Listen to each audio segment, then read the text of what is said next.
When you think of your role as a doula, what first comes to mind? Let me guess. Hip squeezes, making yummy teas for people in labor, candlelights, advocating for abortion options. For many people, it's someone who is an advocate for their clients. This is certainly a huge role that we play. As Black, Indigenous, POC, the ways in which we navigate this aspect of our work is so nuanced and multi-layered. So let's talk about it. Let's unpack the intricacies of holding someone accountable to exercise their agency. That means their own free will, their own willpower in the face of fear, shame, or uncertainty. Let's be clear. This is their birth, their baby, and their body. As a doula, it is never your responsibility to make a decision for your clients.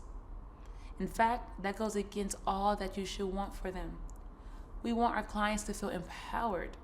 But if we make choices for them, we rob them of the opportunity to fully embrace themselves in this moment of expansion and growth. At times, you may find that your clients are looking at you in the eyes so innocently and desperately pleading with you, almost like, what do you think I should do? Even then, it's not your choice to make for them. Maybe there isn't much time. Maybe they are exhausted. Maybe they feel too vulnerable, too powerless, too confused to make a choice. In these moments, it is still their choice to make. Your role is to be a mirror and a pillar, reflecting on them back themselves and standing firm to hold them up so they remember they are capable. To help me and my clients out, I like to use a guideline commonly referred to as B.R.A.I.N. This is an acronym that is commonly used in the birth world as a guideline to support shared decision-making amongst the client and their provider. The B stands for benefits, the R stands for risk, the A stands for alternatives, the I stands for intuition, inquiries, or information, as in more information to gain clarity, and the N stands for nothing, as in doing nothing, or nature, as in allowing nature to take the lead. I share this with all my clients, and I practice this with them during prenatals. This is an excellent guideline to ensure that they have everything they need to make the best choice for them. This guideline captures the essence of a true advocate. My definition of an advocate in the context of being a doula is being someone who is able to support a pregnant person, a birthing person, or a postpartum person in being heard. They are there to ensure that the client has all the information they need to make informed and empowered choices. This aspect of our work is a harm reduction method as well. Far too often, people are walking away not knowing what the hell just happened to them. They feel as if they didn't have enough information, enough time, enough willpower or understanding to ensure that they were the ones driving the car and not anyone else. At best, they walk away feeling disempowered and unsatisfied, and at worst, they feel violated and traumatized. These are the two most dominant experiences, unfortunately, especially for marginalized people. I often say, if you won't walk into a courtroom without a lawyer, then you for sure don't want to walk into a hospital without a doula. Whether you are having a planned cesarean or want an intervention-free physiological birth, a doula is needed. As a doula, during prenatal visits, you will use them as a time to connect with your clients, to get to know them, and to share information that is important to them.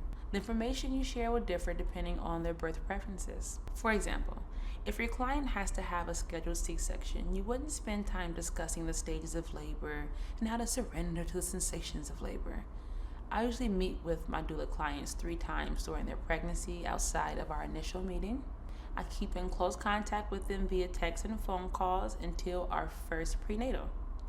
I also like to send them lots of resources and books to read. So by the time we meet for our 3 prenatal visits, they usually have a foundation. I've learned over the years that I can't teach an entire childbirth preparation course during these visits, so I encourage them to join a childbirth preparation course outside of our meetings. This way, we can get down to the nitty-gritty when we come together. By the third visit, we usually have a birthing and postpartum plan established. This plan becomes our guideline. This supports me in knowing what they desire. Even if they decide to make different choices during the moment, it still works as a guideline for me. Birthing plans are not contracts, but rather they provide the medical team with an opportunity to cater their care to the individual and break the routine care they are so accustomed to giving. However, I often remind my clients that it's always unless medically necessary. One time I was at a birth with a client as her doula at a hospital in San Francisco.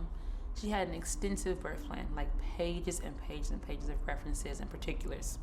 I often provide a template, but she expanded on mine and added many just-in-case scenarios. I'm talking like everything you can think of. One thing she was adamant about was that she did not want an epidural. As her labor progressed, they suggested she take some Pitocin to speed up the process. She obliged instantly, without checking in with herself, let alone me. As they left to get the Pitocin set up ready, I asked her how she felt about the decision she had just swiftly made. She said she was fine with it because she was ready to get this all over with and she just wanted to meet her baby at this point. I reminded her that Pitocin contractions are much stronger, and since she didn't want to receive the epidural, she may want to consider other options. I asked her if she wanted to hear those options, but she insisted that she was fine and she had a high pain tolerance and she thought she could handle it. As the Pitocin increased, she eventually requested the epidural. We talked about how she didn't want it. I provided some alternatives and we tried some, like moving her body more, for instance, and applying heat to her lower back. After a while, she received the epidural. I supported her without judgment and made sure she had all she needed to feel comfortable afterwards. She went on to have an uncomplicated delivery. Once the baby was born and she was checked into her postpartum room, I asked her how she was feeling. She told me she felt amazing because every decision was hers. This made my heart sing because that's exactly what it's about. So often, we will have people deviate from their birth plan, especially around pain medication. This is extremely common. It's not our role to judge them. Just gently remind them. Have an open-ended conversation with them. Let them lead. They may not be in the mood or want to hear or discuss alternatives. As we are formulating the birth plan during prenatal visits, I ask clients how they wish for me to handle this. I explain to them that it's common and that we should make a plan in case it comes up. We either make a safe word, which means they made their mind up, or we discuss ways to stick to the plan. Either way, it's their choice. Remember, it's their birth, it's their baby, and it's their body. If you find yourself wanting something more than they do, you need to step back. It never feels good to be judged. And it actually doesn't feel good to judge neither. And trust me, they can sense it. Based upon the story, I hope you took away that we do not make choices for our clients. To talk directly to the client and not to the practitioners. Remember, I waited until they left the room. This is not always needed, but it can make it a lot easier to have an open and honest conversation with your clients. First, ask open-ended questions. Then give alternatives and options, and then resources that they can apply. Having to advocate isn't always combative. In fact, usually if you are following the advice of speaking to your client directly, you will avoid tension or conflict amongst the hospital staff and you. I find myself having to use B.R.A.I.N in the hospital setting far more than the out-of-hospital setting, simply because they work on a routine, they're in auto mode, they have a lot of different clients they're taking care of, and they don't always consider how things are affecting other people, and they're also simply not used to people responding back to them like, what's my alternative, or I really don't want to do that thing. However, no matter the setting, some common reasons to use B.R.A.I.N are: the provider is wanting to do something that the client isn't aware of all that it entails. They need more details. The provider is suggesting something that doesn't follow along the birth plan. Or the client wants to know their options about something. Maybe you can imagine a few scenarios that can easily fall under these. It can be as simple as the provider wanting to offer some herbs to the client or suggesting an intervention.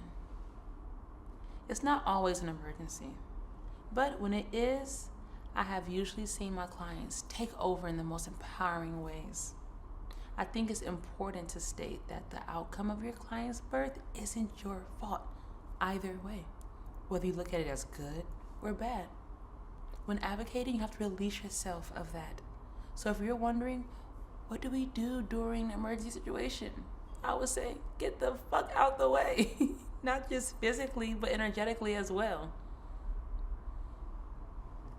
Some common reasons that you may have to advocate is that the provider is not practicing full informed consent. The client wants to do something that doesn't follow their birth plan. The provider is not listening to the client. The provider is inflicting harm onto the client. During these scenarios, during these times, refer back to B.R.A.I.N. This is why it's so important to practice during prenatals, because your client would know exactly what you're talking about. They drop right into it, and they follow it seamlessly, and y'all can come to a conclusion for them that feels empowering for them and feels like it's the best thing in that moment. But what if? What if the partner or another family member doesn't agree with the birth plan or a new decision that's being made? What if the provider is covertly or overtly expressing disdain for your role as the doula, giving you attitude, making your job harder to do? What if the client doesn't want to speak with anyone, including you? What if the client wants someone to leave the room, including you? In all of the above situations, we may not understand them as advocacy, but they are. Respecting the client's wishes is advocacy. To give birth, we must feel safe. We must feel heard. We must feel respected. So as doulas at times, we have to excuse people out of the birthing space. We may have to be the one to support our clients in upholding their boundaries. And at times, it is us. We may mean well, just like anyone else, but we aren't being helpful for whatever reason. Usually given too many alternatives and not just supporting them getting what they want done. During the birth is never a time to discuss, to ask them to change their mind, or to even worse, make it about us. Here are some tips in supporting our clients to uphold their boundaries. Speak in a calm, warm, and loving tone. Speak with anyone outside of the earshot and vantage point of the birthing person. Use your best judgment to articulate the request or boundary to the person. Listen to them, maybe. That's not always helpful, but it could be helpful for, say like the mother-in-law and the birthing person are having some back and forth. As a doula, it's very common that you may pull them to the side, remember, out of earshot, out of vantage point, and it may be helpful to listen to them in a case like this, right? It may blow off some steam. Ask them to not bring this up to the birthing person for sure, and ask them to trust that when the birthing person's ready, they'll reach out. And it could be extremely helpful to give context of how this is impactful. For instance, when you talk during contractions, that's distracting for them and it's annoying them. If they're annoyed, then right? To just bring some awareness to their actions. Each situation is unique. However, using B.R.A.I.N will have you showing up like a pro. Before we did, let's recap what we discussed. What is an advocate? We talked about using our brain. What does it stand for? Benefits, risk, alternatives, intuition, more info or inquiries, and nothing or letting nature take its course. We talked about making a birthing plan and postpartum plan, how to apply B.R.A.I.N in action, when clients change their preferences as it's unfolding, and reasons to use B.R.A.I.N. I hope you learned something new. Until next time, peace.